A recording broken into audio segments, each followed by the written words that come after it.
Hey, retail business owners tribe, welcome to this week's training, which I've called the Tropic. I was just thinking about Tropic Thunder. I was talking to my wife about that, but it's called the Profit Margin Workshop. So thank you for tuning in today. I've tried to mix it up this week by creating a little bit of buzz about this event. So thank you to many of you who signed up to watch the event using the invitation function that I did. So that's really great. And I'd love to know, where are you? If you could put in the comments section, because we have a worldwide audience, I'd love to know where you're dialing in from, basically where you're watching the replay from, or where you're watching this live from. And yeah, just love to grab some feedback about that. So put that into the comment section below. So today is all about understanding our profit margins. I want to give you a little bit of insight into why it's really important for when you're trying to grow and scale your bricks and mortar store. And I want to run you through some of my experiences that I've had in dealing with this kind of thing when I was running my pharmacies. So let's get straight into it. So, one of the problems, oh my God, actually, there are so many problems when it comes to profit and that kind of thing. So I would love to know, on a scale of 1 to 10, how do you feel about profit within your store, and specifically profit margins? So if you want to put that in the comment section below, on a scale of 1 to 10, I'd love to know how you feel about profit margins within your bricks and mortar store, or within life, really. So the main problem that we have is, well, let me just run through the main problem I was having when I was running my retail pharmacies, right? I was driving initiatives forward. I was trying to encourage the team, trying to make more sales, and certainly revenue was going up. But at the end of the day, I was trying to figure out, I wasn't actually making any money. And this is due to so many big mistakes, right? So the first thing was, I was underestimating how much things cost within running the business, such as rent, utilities, and maintenance, staffing expenses. And I didn't really have an idea on how that factored into how I might grow the business, into the profit margin equation. And of course, I ignored profit margins because I was just focusing on revenue and sales volume. I don't know if this happens in your industry, but in the pharmacy industry, there are so many discounters in Australia anyway. And it's really easy to get caught up in that race of discounting, because you see these big box retailers, you see them discounting to drive revenue, and ultimately you think they're stealing your customers. And so I fell into the same trap. I was doing the same thing. I was trying to increase sales, driving revenue, without really paying attention to what I was selling, because I was trying to compete with those big box retailers and trying to sell the same things, without even realizing that I was making no margin on them, because I was totally ignoring my profit margins. And discounting is another really, really big mistake, which I've spoken about at length. So I was making all of these mistakes, and really the cause of these mistakes, like, come on, I am a pharmacist by profession. Nobody taught me how to do this stuff, right? I'm there to look after clients and patients, and many of us are in the same boat. We end up sort of in our retail business because it's a passion project, or we've seen an opportunity, but we actually haven't. Nobody's really taught us how to do retailing. And so I think it's one of the big mistakes that we make, is that we kind of don't really understand what's happening under the hood in our business. And this is a really common mistake. It doesn't just happen to us smaller bricks and mortar retailers. It even happens to the larger retailers as well. You hear them going out of business, and one of these reasons is that they pay no attention to their profit margins. So yeah, do you track your profit margins in your store? I'd love to hear. Just put an emoji below, or a yes or a no if you do if you do track your profit margins within your store. It'd be really interesting to see how many of you do. So that's the main cause of that. And so what happened to me was, I was running around like a headless chook, making all these mistakes. And it wasn't until that I got a business coach, Casey, thank you so much, who helped me understand what I was doing, who helped me to understand that I couldn't just copy the big box retailers. I couldn't continue to go down this discounting route of just trying to copy exactly what they were doing and without really paying attention to any of my margins. So that was really, really important. So that's one of the big cause of it. So once I got it right, and once you, as a bricks and mortar retailer, once you get this profit thing right, we've all heard that revenue is vanity and profit is the thing you need to be working for. But once you get this right, you'll actually start making more money, because you're actually going to have more money left over, because you're selling things that are actually going to make you money. And sure, your revenue may not be as high, but at the end of the day, your profit margins are going to be so much better. And ultimately, that's going to allow you to reinvest in your business, allow you to take more money for yourself, pay your team properly, reinvest in your team, reinvest in your business, and do all those fun kind of things. So that's what you will get. Not only that, by getting this right, you'll actually get a deeper understanding of what's happening under the hood in your business. Because once you get into this process, which I will show you later on, of really understanding your profit margins, going through the process of trying to figure it out, looking at it on a weekly basis, you're going to become far more intelligent and you're going to become far more savvy in growing your business.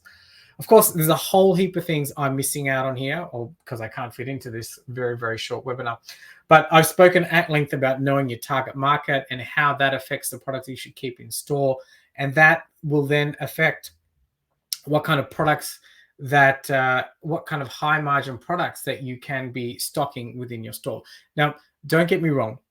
Obviously, we need to keep some of the things that the big retailers keep in store, and I've spoken about this as well many times about KVIs, or known value items. So that means that if you've got this little widget that you sell within your bricks and mortar store, and everybody knows the price of this, and to some extent you have to keep this because it's a known value item or a KVI, you're going to have to price this accordingly to the market. So yeah, actually, that'd be really interesting. I'd love to know, in your retail store, in your industry within retail, what's your known KVI?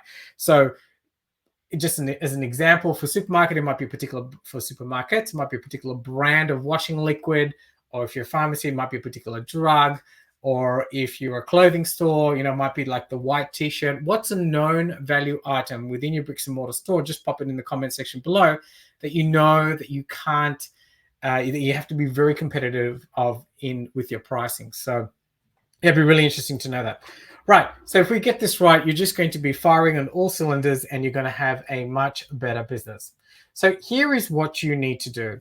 I'm going to go through the main steps here. And as you can see, there is also a worksheet associated with that, like all my presentations. If you want a copy of the worksheet, just pop the word worksheet below, and the team will make sure that we get it out to you. Okay, so let's go back and understand. So now we know why we need to really look at our profit margins and understand what we're selling. When I work with clients, this is one of the first things that we do. And so many people are surprised to understand and discover that they're actually selling things below margin, like, oh my God. Or they're selling things at such a razor thin margin and they're wondering why they can't pay their bills and do all those things I spoke about earlier. So it's really enlightening to go through this process. And here is the framework for you, what you need to do. Okay.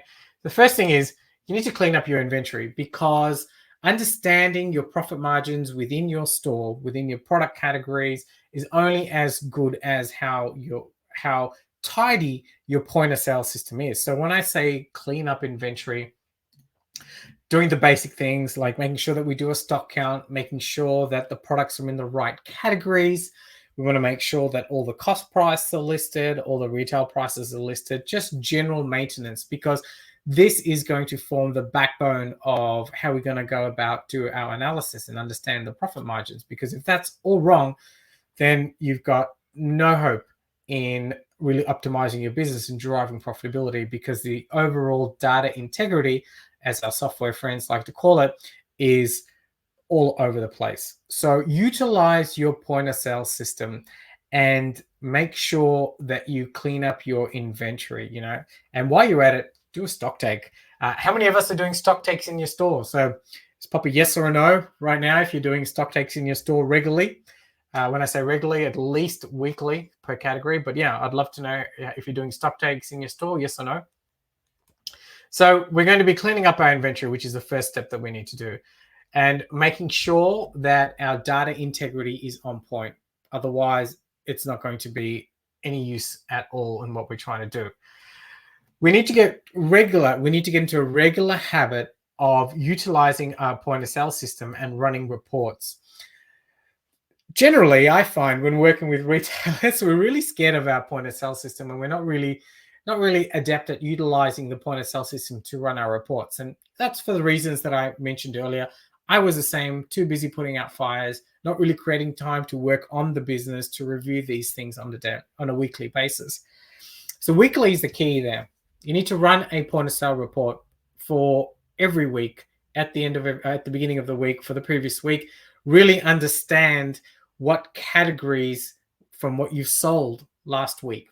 Understand the categories, what profit margins are you making, and making sure that you've determined what profit margins you need to actually have as a minimum in your store, right? So that you can cover your costs and have enough left over to make sure you can continue to drive your store forward and continue to increase profits. But all stores have different profit margins, so you need to make sure that you've worked it out. Just put it in the comments below, yes or no. Have you worked out what your minimum profit margins are in order just to stay afloat, not to take your store to the next level, but if you've taken the time to figure out what that might be, because that's so important. I'd love to know who's done that. So we run a report and make sure that we do it weekly. And then from there, it's got to be about analyzing the report. So this is really, really basic. There's nothing fancy here, but really it's about going through each line and looking at that profit margin percentage column and just highlighting the ones that are in the red, so to speak. So many point of sale systems, you can do this. You can sort by negative gross profit report, negative profit. Some of the point of sale systems you need to go through it manually and highlight. But this is what it's all about, is making sure that you go through it and you analyze the report so that you know exactly what to do next, which is to then go through and figure out what products are you selling, why are the margins so low, why aren't they at the minimum level that we require to operate our business. Perhaps it's a known value item. So hopefully if it's a known value item, you've got a strategy for that, in that you know why you're selling it so cheaply, whether it's you're using it to drive people into store, whether hopefully you can support the margins by selling it very, very cheaply. I've spoken at length about supplier rebates and that kind of thing. You can do a search in the group on why that might be useful. But so you want to really get an understanding of what you're selling in store and why you've priced it that way, and making sure that you're comfortable with each of the product margins that are in those categories and within the products as well. Look, and we've all got point of sale systems. Errors happen. Errors used to happen to me all the time when we would update an invoice. For instance, we'd receive an invoice electronically from a supplier. Perhaps the cost price has gone up. Our point of sale system hasn't adjusted the price automatically, if your point of sale system does that, or if you have a manual system, whether you've updated it yourself or someone's taken that job. So you really need to make sure that you are on top of that to ensure that you're selling your individual products at the right margins. And of course, doing this process, you'll start to realize that there are some product categories and some products where you can sort of push the love a little bit. I'm sure you know what I mean. These are items that after you do your analysis, you realize, well, this is something unique to my store that I know I can charge a premium on it. So maybe I should now look at increasing the margin. I've spoken at length about increasing margins previously. Make sure you search that in the within the group, one of the guides, and you can see how to do that. Right. So there, let's time to land this ship. So basically, those are the 5 things that you need to do. Very, very important, and make sure that you do it weekly. I can't reiterate that even more. And make sure that you repeat the process. And you are doing this consistently, because that's the only way that you can pick up these discrepancies in your store. So, in summary, it's all about making sure that we've got profitable products in our store, because that's the underlying metric of our businesses. Actually, it's the underlying metric of all businesses. You want to make sure that your products are profitable, and they need to be profitable so that they cover your costs, and they need to be profitable enough so that they can drive your business forward and provide you with the funds that you need and be competitive in the marketplace as well. The same thing goes with services. Many of us have services within our store, so you want to make sure that we cover that off as well. Adjust the pricing accordingly, and look at my other worksheet about doing that and analyzing the data. And that's how you make more money within your store. And that's why this is part of the visibility piece of the framework that I run, because this basic things that 2 weeks ago I spoke about, tracking your cash flow. It's really about understanding what's happening in your business. Now we're going to be talking about profit margins. Now, we've just spoken about profit margins, and that's why it's really fundamental before you start to scale your business that you get this area right. Because the last thing you want to do is, once you start scaling your business, you don't want to start continuing to increase revenue like I've spoken about before, but you're not making that much money on it, which is going to put you in a world of hurt. So, does this resonate with you? Give me a thumbs up, thumbs down if this presentation or this workshop didn't make any sense. And yeah, as always, there is a copy of the worksheet. If you want a copy of the worksheet, just put the word worksheet below. And until next time, much love, and I'll see you again. Thank you. Bye.